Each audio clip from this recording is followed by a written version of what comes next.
तो लाल बटन को दबा के चैनल को सब्सक्राइब जरूर करें और साथ में बेल आइकन को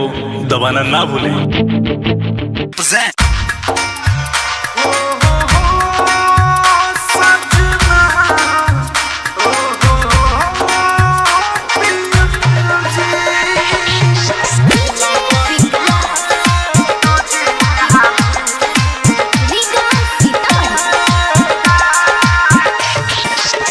लगड़िया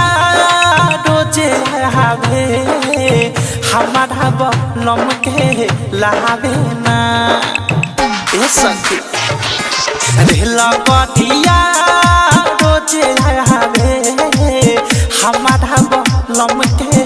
लावे ना दिनवा कसहू कटिए जाला दिनवा कसहू कटिए जाला रतिया में नींदिया आवे ना रतिया में नींदिया आवे ना रे लगड़िया रोजे आवे हमारा बलम के लावे ना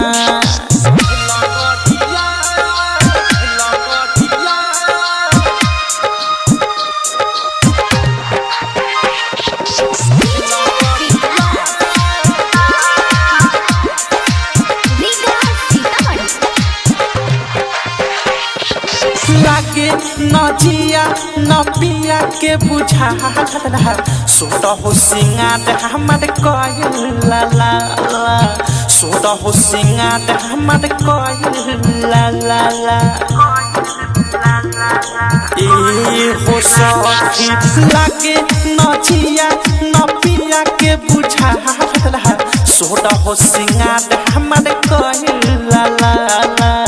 सोट हो सिंगार हमारे कहला ला सोना चांदी के हो गहना सोना चांदी के हो गहना हमारा तनिक भावे ना दिनवा कसहू कटिए जाला दिनवा कसहू कटिए जाला रतिया में नींदिया आवे ना रे रतिया में नींदिया आवे ना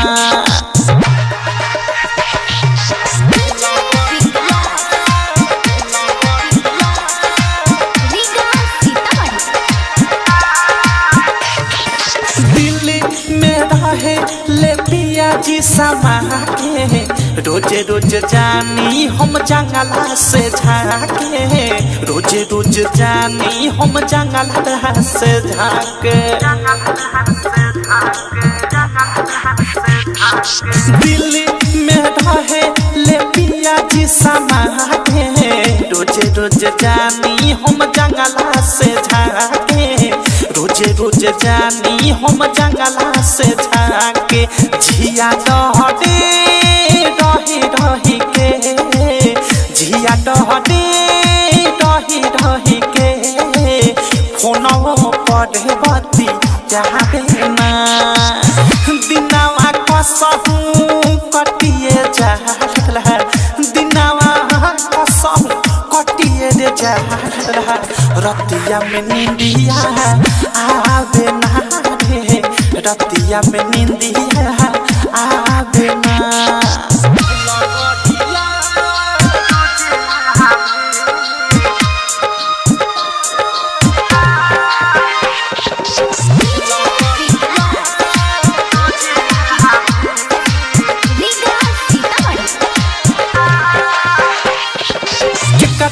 से कोही दुख कहलो न कहा प्रेमी औधे सभी ना रहलो न जाता प्रेमी औधे सभी ना रहलो न जाता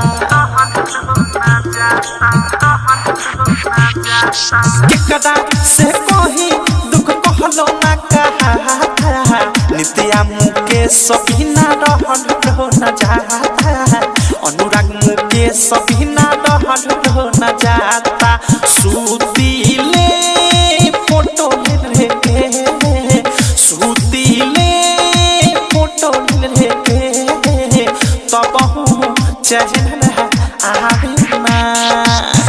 दिनावा कसहु कटिए जाला दिनावा कसहु कटिए रे जाला रतिया में नींदिया आवे ना रतिया में नींदिया आवे ना दिला बदिया रोजे आवे हमारा बलम के लावे ना नित्या रिकॉर्डिंग स्टूडियो। डाउनलोड कीजिए RCM music official app play store से। RCM म्यूजिक के सारे ऑडियो वीडियो डाउनलोड करने के लिए